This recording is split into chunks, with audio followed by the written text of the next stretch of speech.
नमस्कार। क्या आपने कभी भारत की सबसे डरावनी जगह के बारे में सुना है? जी हाँ, हम बात कर रहे हैं भानगढ़ किले की। इंटरनेट पर तो आपने इसकी ढेरों खौफनाक कहानियां सुनी होंगी, है ना? लेकिन आज के इस एक्सप्लेनर में हम सिर्फ सुनी सुनाई बातों पर नहीं रुकेंगे। हम इस रहस्य के पीछे के असली विज्ञान, तथ्यों और इतिहास को डिकोड करने वाले हैं। भानगढ़ किले के रहस्य, राजकुमारी रत्नावती और तांत्रिक सिंघिया का मिथक, इंफ्रासाउंड और पैराडोलिया का विज्ञान और 1783 के चालीसा अकाल का वास्तविक इतिहास। आज हम इन सब पर से पर्दा उठाएंगे। तो चलिए बिना किसी देरी के इस रोमांचक सफर को शुरू करते हैं। तो चलिए सीधे मुद्दे पे आते हैं। अगर आप भानगढ़ जाएंगे ना तो मुख्य द्वार पर ही आपको ये बोर्ड दिख जाएगा। और दिलचस्प बात यह है कि इसे किसी डरे हुए गांव वाले ने नहीं, बल्कि खुद आर्कियोलॉजिकल सर्वे ऑफ इंडिया यानी ASI ने लगाया है। इसके पीछे एक बड़ी ही मशहूर और खौफनाक कहानी है कि एक बार 3 दोस्तों ने इस चेतावनी को इग्नोर कर दिया। वो रात के अंधेरे में किले में घुस गए। नतीजा, एक कुएं में गिर गया और बाकी 2 जब उससे अस्पताल ले जा रहे थे तो एक भयानक एक्सीडेंट में तीनों मारे गए। और तो और एक पत्रकार हैं पल्लवी डे पुरकायस्थ। उन्होंने भी बताया था कि रात में किले के पास उनकी गाड़ी अचानक बंद हो गई और अंधेरे में किसी अजनबी ने फुसफुसाते हुए कहा, उन्हें तुम्हारी जरूरत है, दे वॉन्ट यू। सच में रोंगटे खड़े कर देने वाला वाकया है। भाग 1, मिथक और श्राप, भानगढ़ की तबाही। आइए देखते हैं कि ये सब शुरू कैसे हुआ और कौन सी कहानियां हैं जो आज भी लोगों को डरा रही हैं। अगर हम थोड़ा पीछे 1573 में जाएं, जब अरावली की पहाड़ियों में ये शहर बसा था, तो यहाँ करीब 9000 घर थे। एकदम आबाद और अमीर शहर। लेकिन आज वहाँ एक भी घर ऐसा नहीं है जिसकी छत सलामत हो। सब कुछ वीरान है। लोग कहते हैं कि इसके पीछे 2 श्राप हैं। पहला है बाबा बालूनाथ का। उन्होंने शर्त रखी थी कि भाई किले की किसी भी इमारत की परछाई मेरे घर पर नहीं पड़नी चाहिए। पर जब एक 7 मंजिला महल की परछाई उनके घर पर पड़ी तो कहते हैं उनके गुस्से ने पूरे शहर को भस्म कर दिया। लेकिन दूसरी कहानी और भी ज्यादा मशहूर है, राजकुमारी रत्नावती और तांत्रिक सिंघिया की। कहा जाता है कि तांत्रिक ने राजकुमारी को पाने के लिए एक इत्र पर काला जादू किया, लेकिन राजकुमारी होशियार थी। उन्होंने वो इत्र एक भारी पत्थर पर फेंक दिया। वो जादुई पत्थर सीधा तांत्रिक की तरफ लुढ़का और उसे कुचल दिया। और बस मरते मरते वो तांत्रिक पूरे भानगढ़ को तबाही का श्राप दे गया। लेकिन रुकिए, अब इस कहानी का सबसे बड़ा ऐतिहासिक ट्विस्ट सुनिए। जिस राजकुमारी रत्नावती और तांत्रिक सिंघिया के इर्द गिर्द भानगढ़ का ये पूरा भूतिया महल खड़ा है ना, सच्चाई तो ये है कि इतिहास में इनके होने का एक भी पक्का सबूत है ही नहीं। बिल्कुल जीरो। ना कोई शिलालेख मिला है, ना ही उस जमाने का कोई भी ऐसा कागज जो ये साबित कर सके कि ये लोग सच में थे। यानी ये पूरी तरह से एक लोक कथा है, एक गढ़ी हुई कहानी है जो बस पीढ़ियों से चली आ रही है और वक्त के साथ साथ और भी ज्यादा मसालेदार होती गई। भाग 2, विज्ञान और भूत, अलौकिक का सच। अब सवाल ये है कि अगर भूत सच नहीं है तो भानगढ़ में लोगों की रूह क्यों कांप जाती है? तो देखिए, इस डर का असली कारण भूत प्रेत नहीं, बल्कि एक बहुत ही दिलचस्प विज्ञान है जिसे हम इंफ्रासाउंड कहते हैं। इसे ऐसे समझते हैं, 1980 के दशक में ब्रिटेन के एक इंजीनियर थे विक टैंडी। एक दिन अपनी लैब में उन्हें अचानक बहुत पसीना आने लगा, घबराहट होने लगी, जैसे कोई उन्हें घूर रहा हो, और उन्हें एक परछाई भी दिखी। पर जब उन्होंने बारीकी से चेक किया तो पता चला कि वहां लगा एक पंखा एक खास तरह की फ्रीक्वेंसी पैदा कर रहा था। जैसे ही पंखा बंद हुआ, डर गायब, परछाई गायब। इसी को इंफ्रासाउंड कहते हैं। ये 20 हर्ट्ज से नीचे की ध्वनि तरंगे होती हैं।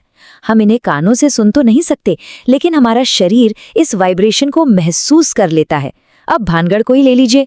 जब वहां के पुराने खंडरों और टूटी दीवारों से तेज हवा टकराती है तो ये इंफ्रासाउंड नेचुरली पैदा होता है।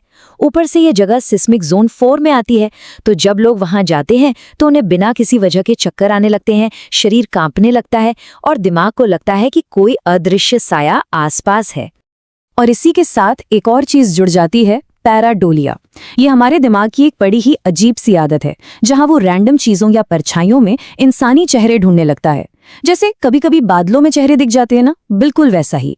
अब आप खुद सोचिए, कोई इंसान पहले से डरा हुआ है, उसे वो इंफ्रासाउंड वाली घबराहट हो रही है और वो अंधेरे कोनों या टूटे खंभों को देख रहा है।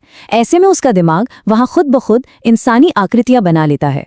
तो ये इंफ्रासाउंड और पैराडोलिया का जो कॉम्बिनेशन है ना, यही असल में लोगों को भूत देखने का भ्रम देता है। आपको यकीन नहीं हो रहा तो 2008 के इस शानदार एक्सपेरिमेंट के बारे में सुनिए जो लंदन की गोल्डस्मिथ्स यूनिवर्सिटी ने किया था। उन्होंने कुछ लोगों को एक बिल्कुल खाली सफ़ेद रंग के कमरे में बैठाया। वहाँ कोई डरावनी चीज़ नहीं थी, बस कुछ मशीनें छिपी हुई थीं जो इंफ्रासाउंड और इलेक्ट्रोमैग्नेटिक फील्ड पैदा कर रही थीं, और नतीजे सच में हैरान करने वाले थे।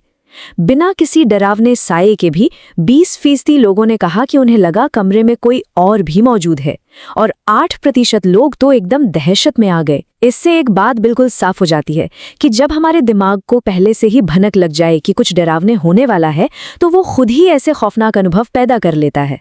इसे मनोविज्ञान में सजेस्टिबिलिटी कहते हैं। और ये चीज़ बहुत ही शानदार तरीके से समझाती है कि भानगढ़ की इन भूतिया कहानियों के पीछे की असली वैज्ञानिक सच्चाई क्या है। लोगों को जो औरतों के रोने की आवाज़ें आती है ना, वो असल में वहाँ घूमने वाले लकड़बग्घों यानी हायना की आवाज़ें हैं, और वो जो कदमों की आहट सुनाई देती है वो वहाँ के खंडरों में कूदने वाले बंदरों का काम है। आपको बता दूं, मशहूर पैरानॉर्मल इन्वेस्टिगेटर गौरव तिवारी अपनी पूरी टीम और मशीनों के साथ वहां रात भर रुके थे, और उनका साफ कहना था कि भाई वहां कोई भूत प्रेत नहीं है, सिर्फ जंगली जानवर है और कुछ नहीं। भाग 3, असली खतरा और सच्चा इतिहास। तो अगर वहां भूत नहीं है तो सरकार ने वो चेतावनी का बोर्ड क्यों लगा रखा है? चलिए अब दिमाग के इन भ्रमों से बाहर निकलते हैं और असल खतरे की बात करते हैं। असल में एएसआई का वो चेतावनी बोर्ड किसी भूत प्रेत की वजह से नहीं लगाए। इसके पीछे पूरी तरह से प्रशासनिक और सुरक्षा के कारण है। सबसे बड़ी बात तो ये है कि भानगढ़ के ये ढांचे अब बहुत ज्यादा पुराने और कमजोर हो चुके हैं। रात के अंधेरे में वहां टूटी दीवारों के गिरने या किसी पत्थर से चोट लगने का बहुत बड़ा रिस्क है। और उससे भी बड़ी बात, क्या आपको पता है कि ये जगह सरिस्का टाइगर रिजर्व से सिर्फ 50 किलोमीटर दूर है? जी हाँ, वहां तेंदुए, बाघ और कई जंगली जानवर रात में अक्सर शिकार के लिए किले के आसपास आ जाते हैं। तो वहां जाने वालों को असल खतरा भूतों से नहीं, बल्कि इन जंगली जानवरों और गिरती दीवारों से है। आइए अब जरा इसकी ऐतिहासिक टाइमलाइन पर नजर डालते हैं। 1573 में माधव सिंह ने इस शानदार शहर को बसाया था, लेकिन 1720 तक आते आते आमेर के राजा सवाई जय सिंह ने इस पर कब्जा कर लिया और इसका राजनीतिक महत्व धीरे धीरे खत्म होने लगा। सत्ता बदलने से शहर कमजोर जरूर हुआ था, लेकिन इसे एक वीरान खंडर में बदलने का काम किसी सेना या किसी तांत्रिक के श्राप ने नहीं किया था, वो काम किया था प्रकृति ने। तो यहाँ जो सबसे क्रूशल पॉइंट है ना, वो ये है कि 1783 के चालीसा अकाल का जो दर्दनाक इतिहास है, असल में वही भानगढ़ की तबाही का असली कारण है। साल 1783 में उत्तर भारत में ऐसा भयंकर अकाल पड़ा जिसने सब कुछ तबाह कर दिया। राजस्थान में तो वैसे ही पानी की किल्लत रहती है, और इस अकाल ने हालात इतने बदतर कर दिए कि लोगों के पास पीने को पानी और खाने को अन्न तक नहीं बचा। और यही वजह थी कि भानगढ़ की पूरी आबादी को अपना घर बार छोड़कर वहां से पलायन करना पड़ा। जो शहर कभी हजारों की आबादी से गुलजार था, वो भूख और प्यास की वजह से रातों रात एक सुनसान खंडहर बन गया। अब एक बड़ा सवाल ये उठता है कि जब सच्चाई एक दर्दनाक अकाल है, तो लोग आज भी वो श्राप वाली कहानी क्यों मानते हैं? खैर, इसके 3 बड़े कारण हैं। पहला, हमारे इंसानी दिमाग को सीधे सपाट फैक्ट से ज्यादा चटपटी कहानियां याद रहती हैं। अकाल की वजह से लोग चले गए, ये सुनने में थोड़ा बोरिंग लगता है, लेकिन तांत्रिक का श्राप जिसमें एक विलेन भी हो, वो काफी रोमांचक लगता है ना? दूसरा कारण है टूरिज्म। भारत की सबसे डरावनी जगह का जो टैग है, वो हर साल लाखों टूरिस्ट को वहां खींच लाता है, जिससे वहां के लोगों की रोजी रोटी चलती है। और तीसरा कारण है हमारा आज का सोशल मीडिया, जिसे वायरल होने के लिए बस सुपरनैचुरल और डरावने कंटेंट की ही तो तलाश रहती है।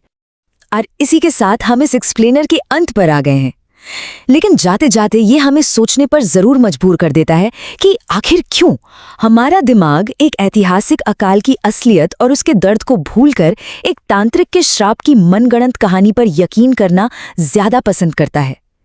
महान वैज्ञानिक मैरी क्यूरी ने एक बहुत अच्छी बात कही थी कि जीवन में किसी भी चीज से डरने की जरूरत नहीं है, उसे सिर्फ समझने की जरूरत है।